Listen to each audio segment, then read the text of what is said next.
नमस्कार सर्वांना. बघा, आपल्या हिंदू धर्मामध्ये गाईला किंवा गोमातेला खूप महत्त्वाचं स्थान दिलं गेलेलं आहे.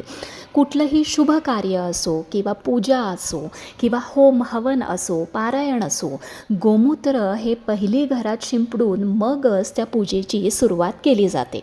कारण गोमूत्रामध्ये नकारात्मक ऊर्जा काढून टाकण्याची क्षमता आहे आणि गोमूत्र घरातील वास्तुदोष, घरातील नेगेटिव्हिटी किंवा नकारात्मक ऊर्जासुद्धा सकारात्मक बनवून तुमच्या घराला वास्तुदोषपासून वाचवू शकतो. जर तुमच्या घरी वास्तुदोष असेल किंवा नसेल तरीसुद्धा तुम्ही आठवड्यातनं 3 दिवस घरी गोमूत्र शिंपडत जा.